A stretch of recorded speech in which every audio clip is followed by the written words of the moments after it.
Hello നമസ്കാരം, ഏവർക്കും xylem PSCയിലേക്ക് സ്വാഗതം. അപ്പോൾ നമ്മുടെ അടുത്തിടെയുള്ള സൈലത്തിലെ ആ ഒരു ദിനങ്ങൾ നോക്കുകയാണെങ്കിൽ ഒരുപാട് സന്തോഷമുള്ളതായിരുന്നു. കാര്യം ഒരുപാട് റാങ്കുകൾ വാരിക്കൂട്ടിയ ഒരു ദിവസങ്ങൾ തന്നെ ആയിരുന്നു അല്ലേ. LDയുടെ കാര്യം നോക്കുകയാണെങ്കിലും LP UP നോക്കുകയാണെങ്കിലും LGSലാണെങ്കിലും ഫസ്റ്റ് റാങ്കുകൾ ഉൾപ്പെടെ മിക്ക ജില്ലകളിലും ഫസ്റ്റ് റാങ്കുകൾ ഉൾപ്പെടെ വലിയ റാങ്കുകൾ തന്നെയാണ് നമ്മുടെ കുട്ടികൾ കരസ്ഥമാക്കിയത്. അപ്പോഴും കുറച്ചധികം പേരെങ്കിലും ഈ ഒരു റാങ്ക് ഹോൾഡേഴ്സ് മീറ്റപ്പ് കാര്യങ്ങളൊക്കെ കാണുമ്പോഴും ആ ഒരു കട്ട് ഓഫിൻ്റെ ആ ഒരു ചവിട്ടുപടിയിലെത്തി വഴുതിപ്പോയ ഒത്തിരി ആളുകൾ ആണ് അപ്പോഴും നമ്മുടെ കൂടെ ഉണ്ടായിരുന്നു. അപ്പോൾ അവർക്ക് വേണ്ടിയിട്ടും അതുപോലെ LDC ആദ്യമായിട്ട് പഠിക്കാതിരിക്കുന്നവർക്കും വേണ്ടിയിട്ടാണ് ഈ ഒരു വീഡിയോ ചെയ്യാമെന്ന് ഉദ്ദേശിക്കുന്നത്.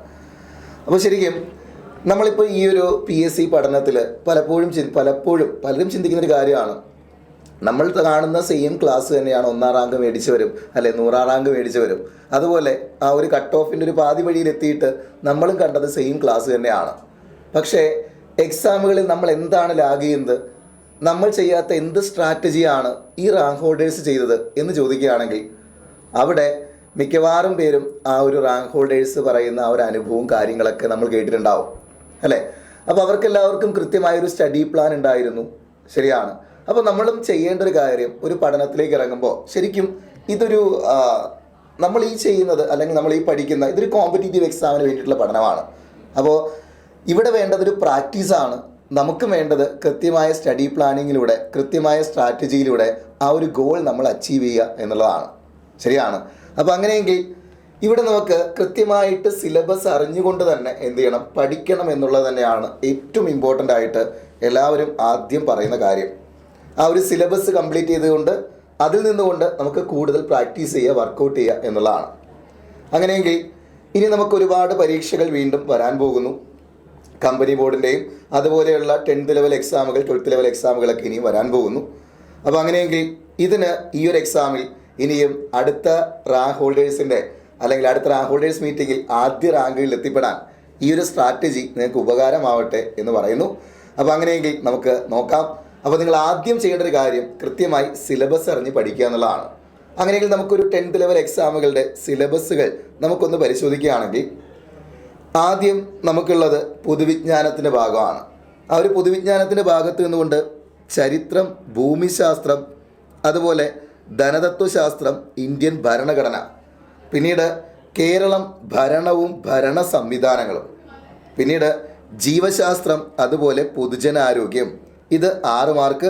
അതിന് മുന്നേ ഞാൻ ഈ പറയുന്ന ഈ ടോപ്പിക്കുകളെല്ലാം 5 മാർക്കിനാണ് നമുക്കിവിടെ ചോദിക്കാറുള്ളത്. ചരിത്രത്തിൻ്റെ ഭാഗത്തു നിന്ന് 5 മാർക്ക്, ജോഗ്രഫിയുടെ ഭാഗത്തു നിന്ന് 5 മാർക്ക്, അതുപോലെ എക്കണോമിക്സിൻ്റെ ഭാഗത്തു നിന്ന് 5 മാർക്ക്, ഭരണഘടനയുടെ ഭാഗത്തു നിന്ന് 5 മാർക്ക്, അതുപോലെ തന്നെ കേരളം, ഭരണവും ഭരണ സംവിധാനവും എന്ന ഭാഗത്ത് നിന്നുകൊണ്ട് 5 മാർക്ക്.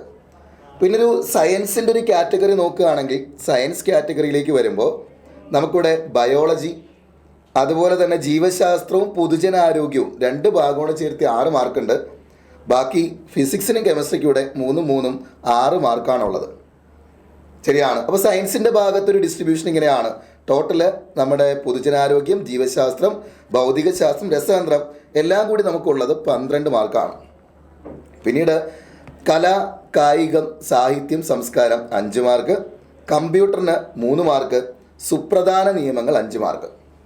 ഇങ്ങനെയാണ് നമുക്ക് ആ ഒരു പൊതുവിജ്ഞാനത്തിൻ്റെ ഭാഗത്ത് നിന്നുള്ള ആ ഒരു മാർക്കിൻ്റെ ഒരു ഡിസ്ട്രിബ്യൂഷൻ അങ്ങനെയാണ്. ഇനി കറണ്ട് അഫെയർസിൻ്റെ ഭാഗത്തേക്ക് പോവുകയാണെങ്കിൽ കറണ്ട് അഫെയർസിന് ആനുകാലിക വിഷയങ്ങൾക്ക് 20 മാർക്ക് പ്രാധാന്യം കൊടുത്തിരിക്കുന്നു. വളരെ ഇമ്പോർട്ടൻ്റ് ആയിട്ടൊരു മേഖലയാണ് അല്ലെ. ആനുകാലിക വിഷയങ്ങൾക്ക് 20 മാർക്ക് പ്രാധാന്യം നൽകിയിരിക്കുന്നു. പിന്നീട് maths 10 mark, English 10 mark, Malayalam 10 mark. അപ്പോൾ അങ്ങനെയെങ്കിൽ മാത്സ്, മലയാളം, ഇംഗ്ലീഷ് ആ ഒരു MEM ഭാഗത്ത് നിന്നുകൊണ്ട് നമുക്ക് 30 മാർക്കാണ് ഈ പരീക്ഷയ്ക്കുള്ളത്. ശരിയാണ്. അപ്പോൾ ആദ്യത്തെ ആ ഒരു സ്ട്രാറ്റജി എന്ന് പറയുന്നത് ആ ഒരു മാർക്കിൻ്റെ ഡിസ്ട്രിബ്യൂഷൻ മനസ്സിലാക്കി ആ ഒരു വെയിറ്റേജ് മനസ്സിലാക്കി പഠിക്കുക എന്നുള്ളത് തന്നെയാണ്. അപ്പോൾ ഏറ്റവും കൂടുതൽ മാർക്ക് സ്കോർ ചെയ്യാൻ പറ്റുന്ന ഭാഗം നമ്മുടെ കയ്യിൽ ഉറപ്പിച്ചിരിക്കണം. ഓക്കെ. അപ്പോൾ മാത്സ് ആണെങ്കിലും ഇംഗ്ലീഷ് ആണെങ്കിലും അതുപോലെ മലയാളം ആണെങ്കിലും ആ ഒരു 30 മാർക്കിൽ നമുക്കൊരു 25 മാർക്കിന് മുകളിൽ കിട്ടുന്ന രീതിയിലേക്ക് നമ്മൾ എന്ത് ചെയ്യുക, ആ ഒരു ഭാഗം ഉറപ്പിക്കുക. ഇനി മാത്സ്, ഇംഗ്ലീഷൊക്കെ ബുദ്ധിമുട്ടുള്ളവർ വീണ്ടും എന്ത് ചെയ്യുക, അതിനെ ക്വസ്റ്റ്യൻ പ്രാക്ടീസിലൂടെ അത് പഠിച്ചെടുക്കുക. കൂടുതൽ ക്വസ്റ്റ്യൻസ് എന്ത് ചെയ്യുക, പ്രാക്ടീസ് ചെയ്തുകൊണ്ട് ആ ഒരു ലെവലിലേക്ക്, ആ ഒരു മാർക്കിലേക്ക് എത്തുക എന്നുള്ളതാണ്. ഇനി ഞാൻ പഠിപ്പിക്കുന്ന സബ്ജക്റ്റ് എക്കണോമിക്സ് ആണ്. അതുകൊണ്ട് തന്നെ നമുക്ക് എക്കണോമിക്സിൻ്റെ ഭാഗത്തേക്ക് പോവാം. എക്കണോമിക്സിൻ്റെ ഭാഗത്തേക്ക് പോവുകയാണെങ്കിൽ നമുക്ക് ധനതത്വശാസ്ത്രം എന്ന ഭാഗത്ത് നിന്നുകൊണ്ട് ചെറിയൊരു ടോപ്പിക്കാണ് നമുക്ക് ചോദിക്കാറുള്ളത്. വളരെ കുറച്ച് ഭാഗങ്ങളാണ് നമ്മുടെ സിലബസിലുള്ളത്. പക്ഷേ ഈ ഒരു ഭാഗത്ത് നിന്ന് അത്യാവശ്യം വളരെ ടഫായിട്ടുള്ള ചോദ്യങ്ങൾ ചോദിക്കാറുള്ളതും എവിടെ നിന്ന് തന്നെയാണ്. മിക്കവാറും ക്വസ്റ്റ്യൻ പേപ്പറിൽ എക്കണോമിക്സിൻ്റെ ഭാഗത്തു നിന്നുകൊണ്ട് അത്യാവശ്യം ടഫായിട്ടുള്ള ചോദ്യങ്ങൾ തന്നെ നമ്മൾ കാണാറുണ്ട്, അല്ലേ? അപ്പോൾ അങ്ങനെയെങ്കിൽ ഇവിടുന്ന് നമുക്കൊരു ചോദ്യത്തിൻ്റെ ഒരു ഡിസ്ട്രിബ്യൂഷൻ നോക്കുകയാണെങ്കിൽ, ഒന്ന് ഇന്ത്യ സാമ്പത്തിക രംഗം. ഇന്ത്യ സാമ്പത്തിക രംഗം എന്ന ഭാഗത്ത് നിന്നുകൊണ്ട് നമ്മുടെ ആനുകാലിക പ്രാധാന്യമുള്ള കാര്യങ്ങൾ നമ്മോട് ചോദിക്കാം. നിലവിലെ GDP എത്രയാണ്, അതുപോലെ തന്നെ ഏറ്റവും കൂടുതൽ കോൺട്രിബ്യൂഷൻ തരുന്ന മേഖല ഏതാണ്, സേവന മേഖല തരുന്ന എത്ര വരുമാനമാണ്, അതുപോലെ ബഡ്ജറ്റിലും അവതരിപ്പിച്ചിരിക്കുന്ന സ്കീമുകൾ, കാര്യങ്ങൾ, തീമുകൾ എന്താണ്, ഇങ്ങനെയൊക്കെയുള്ള ഇന്ത്യ സാമ്പത്തിക രംഗം എന്ന ഭാഗത്ത് നിന്നുകൊണ്ട് ഇവിടെ നമുക്ക് 1-2 ചോദ്യങ്ങൾ നമുക്ക് എന്ത് ചെയ്യാറുണ്ട്, കിട്ടാറുണ്ട്. പിന്നീട് 5 മാർക്കിൽ 5 ചോദ്യങ്ങൾ, ചിലപ്പോൾ 5-6 ചോദ്യങ്ങളായിട്ട് മാറാറുണ്ട്. അപ്പോൾ അങ്ങനെയെങ്കിൽ പഞ്ചവത്സര പദ്ധതി, അതുപോലെ പ്ലാനിംഗ് കമ്മീഷൻ, പിന്നീട് നീതി ആയോഗ്, ചിലപ്പോൾ നമുക്ക് 5 ഇയർ പ്ലാൻ്റെ ഭാഗത്ത് നിന്ന് ഒരു ക്വസ്റ്റിനും നീതി ആയോഗിൻ്റെ ഭാഗത്ത് നിന്ന് ഒരു ക്വസ്റ്റിനും കിട്ടാറുണ്ട്. ചിലപ്പോൾ ഇത് രണ്ടും കൂടെ ചേർത്തിട്ട് 1-2 ചോദ്യങ്ങൾ നമുക്ക് എന്ത് ചെയ്യാറുണ്ട്, എക്കണോമിക്സിൽ പഞ്ചവത്സര പദ്ധതികൾ, നീതി ആയോഗ് എന്ന ഭാഗത്ത് നമുക്ക് കിട്ടാറുണ്ട്. പിന്നീട് നവസാമ്പത്തിക പരിഷ്കരണം അടുത്തിടെ ചോദ്യപേപ്പറുകളിൽ ഒരുപാട് പ്രാധാന്യമുള്ളൊരു ടോപ്പിക്കാണ്.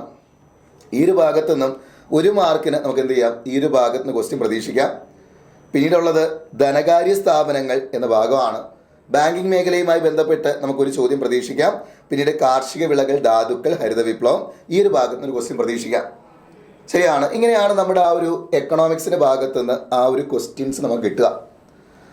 അപ്പോൾ പഠനത്തിൻ്റെ ആദ്യത്തെ ഒരു സ്ട്രാറ്റജി കൃത്യമായിട്ട് സിലബസ് മനസ്സിലാക്കി സിലബസ് പഠിച്ചു തീർക്കുക എന്നുള്ളത് തന്നെയാണ്. പിന്നീട് നമ്മൾ ഏത് സ്റ്റേജിലാണ് നിൽക്കുന്നത് എന്ന് നമ്മളെ ഐഡൻറ്റിഫൈ ചെയ്യാനുള്ളൊരു സമയമാണ്. തുടർന്ന് എക്സാമുകൾ അറ്റൻഡ് ചെയ്യുക. ഓരോരുത്തർക്കും ഓരോ ടോപ്പിക്കുകളും അവരവരെ സംബന്ധിച്ചിടത്തോളം ചിലപ്പോൾ മാത്സ് വളരെ എളുപ്പമായിട്ടുള്ളവരുണ്ടാവും, അല്ലേ? ഇനി ഒരുപക്ഷെ എക്കണോമിക്സ് വളരെ എളുപ്പമായിട്ടുള്ളവരുണ്ടാവും, ചിലപ്പോൾ ഇംഗ്ലീഷ് വളരെ എളുപ്പമായിട്ടുള്ളവരുണ്ടാവും. അതുപോലെ പലർക്കും പല ടോപ്പിക്കുകൾ ബുദ്ധിമുട്ടാണ്. ചില ടോപ്പിക്കുകൾ എന്താണ്, വളരെ സ്ട്രോങ് ആയിട്ടുള്ള മേഖലകളുണ്ടാവും. നമ്മളിവിടെ മനസ്സിലാക്കേണ്ട ഒരു കാര്യം, ആ ഒരു മാർക്ക് ഡിസ്ട്രിബ്യൂഷനിൽ ഏതാണോ ഏറ്റവും കൂടുതലുള്ളത് ആ ഒരു ഭാഗം എന്തായാലും നമ്മൾ സ്ട്രോങ് ആക്കിയിരിക്കണം. ഓക്കെ, അതിനോടൊപ്പം നമുക്ക് സ്ട്രോങ് ആയിട്ടുള്ള സബ്ജക്റ്റുകളെ നമ്മൾ കൂടുതൽ സ്ട്രോങ് ആക്കുക. നമ്മുടെ വീക്ക് ഏരിയകൾ മനസ്സിലാക്കുക. ഒരു എക്സാം എഴുതുമ്പോൾ ആ എക്സാമുകൾ ഇതെല്ലാം മനസ്സിലാക്കാനുള്ള നമ്മുടെ ആ ഒരു നിലവാരം എന്താണ്, നമുക്ക് എന്തറിയാം എന്ന് മനസ്സിലാക്കാനുള്ള സ്റ്റേജാണ് ഓരോ എക്സാമുകളും. ആ എക്സാമുകളെ അങ്ങനെ തന്നെ കാണുക. നിങ്ങൾക്ക് കിട്ടിയ എക്സാമിൻ്റെ ഒരു മാർക്ക് എത്രയാണ് എന്നുള്ളതൊക്കെ നിങ്ങൾ ഐഡൻറ്റിഫൈ ചെയ്യുക. അവിടുന്ന് ടോപ്പിക് വൈസിൽ എത്ര മാർക്ക് കിട്ടുന്നുണ്ട്, ഓരോ ടോപ്പിക്കിന് എത്ര മാർക്ക്, നിങ്ങളുടെ സ്ട്രോങ് ഏരിയ എത്രയാണ് എന്നുള്ളത് മനസ്സിലാക്കുക എന്നുള്ളതാണ് ഏറ്റവും ഇമ്പോർട്ടൻ്റ് ആയിട്ടുള്ള അടുത്ത കാര്യം. തുടർന്ന് ഓരോ ടോപ്പിക്കുകളായിട്ട് നമ്മൾ പഠിക്കുമ്പോൾ ശരിക്കും പറഞ്ഞു കഴിഞ്ഞാൽ നമ്മളൊരു തീ കത്തിക്കുമ്പോൾ വിറക് കൂട്ടിയിടുന്ന പോലെയാണ്, അല്ലേ? അവിടെ ഓരോ വിറക് കൊള്ളികളായിട്ട് നമ്മൾ ആഡ് ചെയ്യുന്നതനുസരിച്ചിട്ട് എന്ത് ചെയ്യും, ആ തീജ്വാല കൂടി വരും എന്നുള്ളതാണ്. സെയിം അതുപോലെ ഓരോ ടോപ്പിക്കിലെ ഓരോ വിറകായിട്ട് ആഡ് ചെയ്യാൻ വേണ്ടിയിട്ട് നമ്മൾ എന്ത് ചെയ്യണം, ഓരോ സബ്ജക്റ്റിനെ കൂടെ സ്ട്രോങ് ആക്കി കൊണ്ടുവരണം. അതിന് ഓരോ ടോപ്പിക്കുകൾ പഠിക്കുക. ആ ടോപ്പിക്കുകളെ പഠിച്ച കാര്യങ്ങളെ വീണ്ടും വീണ്ടും വീണ്ടും റിവിഷൻ ചെയ്യുക. അപ്പോൾ ആദ്യം ഞാൻ പറഞ്ഞൊരു കാര്യം സിലബസ് മനസ്സിലാക്കുക എന്നുള്ളതാണ്. സിലബസ് മനസ്സിലാക്കിക്കൊണ്ട് എന്ത് ചെയ്യുക, എക്സാം അറ്റൻഡ് ചെയ്യുക. എക്സാം എഴുതിയതിന് ശേഷം ഓരോ ടോപ്പിക്കുകളായിട്ട് സ്ട്രോങ് ആയി കൊണ്ടുവരിക. അവയെ വീണ്ടും വീണ്ടും എന്ത് ചെയ്യുക, റിവിഷൻ ചെയ്യുക. തീർച്ചയായിട്ടും റിവിഷൻ എക്സാമിനെ സംബന്ധിച്ചിടത്തോളം ഒരു ഇമ്പോർട്ടൻ്റ് ഫാക്ട് തന്നെയാണ്. അപ്പോൾ നമ്മളിപ്പോൾ എക്കണോമിക്സിൻ്റെ ഭാഗത്ത് നിന്നൊരു ടോപ്പിക്ക് പഠിച്ചു, അതിനെ നമ്മൾ വീണ്ടും റിവിഷൻ ചെയ്തു. ഒരു കൃത്യമായ ഇടവേള അതിനായിട്ടുള്ളൊരു സ്റ്റഡി പ്ലാൻ തയ്യാറാക്കി നമ്മുടെ ഒരു സ്ട്രാറ്റജിക്ക് അനുസരിച്ച്, നമ്മുടെ ഐഡിയ അനുസരിച്ച് ഇതിന് അടുത്ത റിവിഷൻ എന്ന് കൊടുക്കണം എന്നുള്ളൊരു റിവിഷൻ ടൈം ടേബിൾ നമ്മുടെ കയ്യിലുണ്ടെങ്കിൽ ഏറ്റവും ബെസ്റ്റ്. ഇനി നമ്മൾ നാളെ എക്സാം ഹാളിലേക്ക് പോകുമ്പോൾ ഒന്ന് ആലോചിച്ച് നോക്കി, ഞാൻ നേരത്തെ സിലബസിൽ കാണിച്ച ഈ മുഴുവൻ ഭാഗങ്ങളും ഒരു 1-2 തവണ നമ്മൾ എന്ത് ചെയ്തിട്ടുണ്ടാവണം, ഒന്ന് റിവിഷൻ ചെയ്ത് കഴിഞ്ഞിട്ടായിരിക്കണം പോകേണ്ടി വരുന്നത്. അപ്പോൾ അങ്ങനെയെങ്കിൽ ശരിക്കും നമ്മൾ ഈ എല്ലാ ടോപ്പിക്കുകളും ഒന്ന് റിവിഷൻ ചെയ്ത് വരാൻ എടുക്കേണ്ടി വരുന്ന ടൈം എന്ന് പറയുന്നത് എത്രയായിരിക്കണം? വളരെ കുറഞ്ഞ ടൈമിൽ ഇത്രയും നമുക്ക് റിവിഷൻ ചെയ്തെത്താൻ പറ്റണം. ആ ഒരു ടൈം സാധ്യമാക്കണമെന്നുണ്ടെങ്കിൽ നേരത്തെ നമ്മൾ പഠിച്ച കാര്യങ്ങൾ ഓൾറെഡി റിവിഷൻ ചെയ്ത് നമ്മുടെ തലയിൽ ഉണ്ടാവണം. അങ്ങനെയെങ്കിൽ ജസ്റ്റ് എക്സാം ഹോളിലേക്ക് എത്തുന്നതിന് തലേ ദിവസം നമുക്ക് എന്ത് ചെയ്താൽ മതി, ജസ്റ്റ് ടോപ്പിക്കുകളെ ഒന്ന് കണ്ട് പോയാൽ മതിയാവും. ഓക്കെ, അപ്പോൾ ആ ഒരു റിവിഷന് അത്രത്തോളം പ്രാധാന്യം കൊടുക്കുക. ഓരോ ദിവസവും നമ്മൾ എന്ത് ചെയ്യുക, ഓരോ റിവിഷൻ പ്ലാൻ നമ്മുടെ കയ്യിൽ ഉണ്ടാവണം. ശരി, ഇനി അതിനുശേഷം ഓരോ എക്സാമുകൾ എഴുതുമ്പോൾ ആ എക്സാമിൽ എഴുതുന്നതിൽ ആ ഒരു ഇമ്പ്രൂവ്മെൻറ്റ് നമുക്ക് കാണാൻ പറ്റണം, ഇമ്പ്രൂവ്മെൻറ്റ് മനസ്സിലാക്കാൻ പറ്റണം. ഇനി നമ്മളിപ്പോൾ പഠിച്ചു തുടങ്ങി ഒരു 2 മാസം കഴിഞ്ഞു. ആദ്യം പരീക്ഷ എഴുതിക്കൊണ്ടിരുന്നപ്പോൾ നമുക്ക് കിട്ടുന്നത് 100-ന് 30 മാർക്കാണ്. 2 മാസം കഴിഞ്ഞു. ആ 2 മാസം കഴിയുമ്പോൾ നമുക്ക് നമ്മുടെ മാർക്കിൽ നിന്ന് നമുക്ക് എന്ത് ചെയ്യണം, ഇമ്പ്രൂവ്മെൻ്റ് ഉണ്ടാവണം. 30-ൽ 40 അല്ലെങ്കിൽ 50 ആ ഒരു ഇമ്പ്രൂവ്മെൻറ്റ് നമുക്ക് കാണാൻ പറ്റണം. ഓക്കെ, അങ്ങനെ ആ ഒരു ഇമ്പ്രൂവ്മെൻറ്റ് അറിയണമെന്നുണ്ടെങ്കിൽ ആ എക്സാം അത്രയും ഇമ്പോർട്ടൻ്റ് ആണ്. ആ ഒരു പരീക്ഷ ഹോളിൽ പ്രഷർ കൊടുത്തുകൊണ്ട് തന്നെ എന്ത് ചെയ്യുക, എക്സാമുകൾ അറ്റൻഡ് ചെയ്യുക. ആ എക്സാം അറ്റൻഡ് ചെയ്തുകൊണ്ട് കൂടുതൽ ഇമ്പ്രൂവ്മെൻറ്റിലേക്ക് വരിക. അപ്പോൾ മനസ്സിൽ വെക്കേണ്ട മന്ത്രം ഇത്ര തന്നെ ഉള്ളൂ. 1 സിലബസ് കംപ്ലീറ്റ് ചെയ്യുക, 2 റിവിഷന് വളരെ പ്രാധാന്യം കൊടുക്കുക, എക്സാം എഴുതുക. ഓരോ എക്സാമുകളും നമ്മൾ ഇമ്പ്രൂവ് ചെയ്യാനുള്ളതും നമ്മൾ എവിടെ എത്തി നിൽക്കുന്നു എന്ന് മനസ്സിലാക്കാനുള്ളതുമാവണം. ഓക്കെ, അങ്ങനെ കട്ടയ്ക്ക് പഠിക്കുക.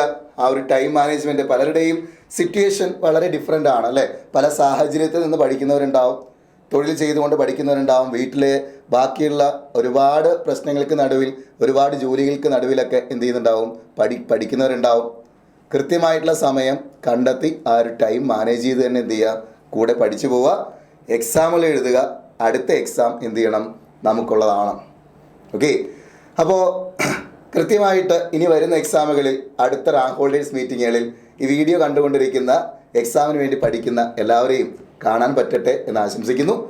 അപ്പോൾ ആ ഒരു ഫൗണ്ടേഷന് വേണ്ടിയിട്ട് LDC എങ്ങനെ പഠിക്കാം, നമ്മൾ എവിടെ നിന്ന് തുടങ്ങണം, അപ്പോൾ കൃത്യമായിട്ടൊരു സ്റ്റഡി പ്ലാൻ മുന്നോട്ട് വെച്ചുകൊണ്ട് സൈലം PSCയുടെ LDCയുടെ ഒരു ഫൗണ്ടേഷൻ ബാച്ച് ഈ വരുന്ന സെപ്റ്റംബർ 10-ാം തീയതി നമ്മൾ സ്റ്റാർട്ട് ചെയ്യുകയാണ്. ഈ വരുന്ന സെപ്റ്റംബർ 10-ാം തീയതി LDCയുടെ ഒരു ഫൗണ്ടേഷൻ ബാച്ച് സ്റ്റാർട്ട് ചെയ്യുകയാണ്. കോഴ്സ് ഫീസ് എന്ന് പറയുന്നത് വെറും 1999 രൂപ മാത്രമേ ഉള്ളൂ ഒരു വർഷത്തേക്ക്. ഓക്കെ, അപ്പോൾ ആ ഒരു കോഴ്സിൻ്റെ കാലാവധി എന്ന് പറയുന്നത് 1 ഇയർ ആയിരിക്കും. നമ്മൾ ആ ഒരു ടോപ്പിക്കുകൾ ഫുള്ളായിട്ട് നമുക്ക് എന്ത് ചെയ്യാം, പഠിച്ച് അതിനെ റിവിഷൻ ചെയ്ത് നമുക്ക് ആവശ്യമായ SCERT ടോപ്പിക്കുകൾ, നമ്മുടെ പരീക്ഷകളിൽ SCERT ടോപ്പിക്കുകൾ വളരെ ഇമ്പോർട്ടൻ്റ് ആണ്. ആ SCERT ടോപ്പിക്കുകൾ കാര്യങ്ങളെല്ലാം ഇൻക്ലൂഡ് ചെയ്തുകൊണ്ട് തന്നെ നമുക്ക് എന്ത് ചെയ്യാം, ഈ ഓരോ സിലബസും മനസ്സിലാക്കി പഠിക്കാം, കൂടെ എക്സാം എഴുതാം. അടുത്ത റാങ്കിലേക്ക് നമുക്ക് എന്ത് ചെയ്യാം, ആ സൈലം PSCയുടെ ഭാഗമായി നമുക്കും എത്താൻ കഴിയണം. ഓക്കെ, അപ്പോൾ നമുക്ക് ക്ലാസ്സുകളിൽ കാണാം. എല്ലാവരും ജോയിൻ ചെയ്യാനുള്ളവർ എന്ത് ജോയിൻ ചെയ്തോളൂ. എന്തെങ്കിലും സംശയം ഉണ്ടെങ്കിൽ ഈ താഴെ കാണുന്ന നമ്പറിൽ നിങ്ങൾക്ക് എന്ത് ചെയ്യാവുന്നതാണ്, കോൺടാക്ട് ചെയ്യാവുന്നതാണ്. എല്ലാവർക്കും താങ്ക് യു.